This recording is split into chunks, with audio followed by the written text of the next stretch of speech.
Hi everyone, I'm Varun, and today I'll be doing a deep dive into the community integrations provided by Tabletop Mirror. I'll cover the site searching, community functions like comments, and sharing. On TTM, there's two kinds of searches. First is the site-wide search at the top. When you type into this search, you see all results from any content you can see. Notice how we see entities like spells and feats, as well as the rule set they come from. But also, we see sections of pages and books. When we click on a section, it also jumps us to the relevant location on the page. When we go back up to the search, notice how it also saved our last search, in case we misclicked and meant to click somewhere else.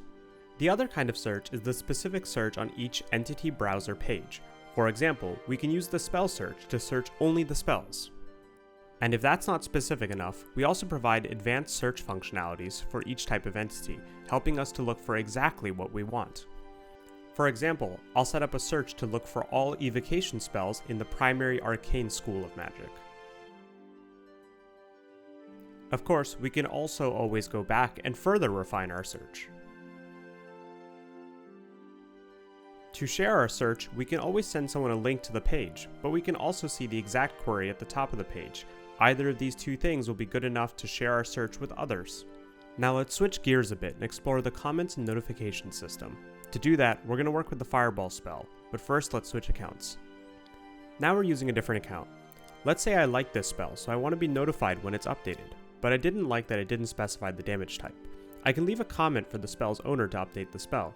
Usually, the owner is also the creator, but it is not the same as the Rulesets owner. Now let's switch back to our main account. As the owner of the Fireball spell, I got a notification about the new comment. By going to my profile, I can see the details and respond accordingly. Based on this comment, I'll make a clarification and then resolve it.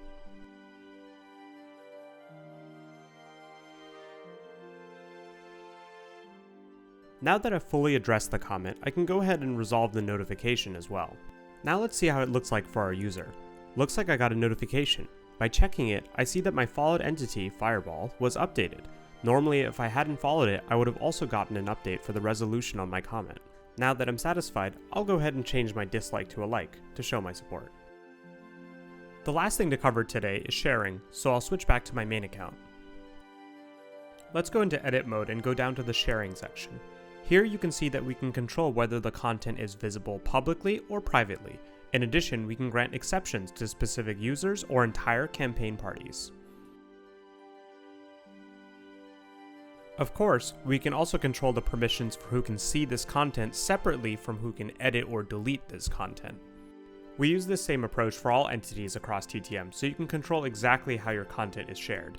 In the future, we might expand on this functionality to also allow people to buy and sell rule sets or modules. More on this later. That's all for today. Note that this is still an active area for development, so expect a follow-up to this deep dive in the future. But if you liked what you saw, please consider subscribing or joining us on our subreddit so you can stay up to date and take part in the open beta. Thanks for watching, see you next time.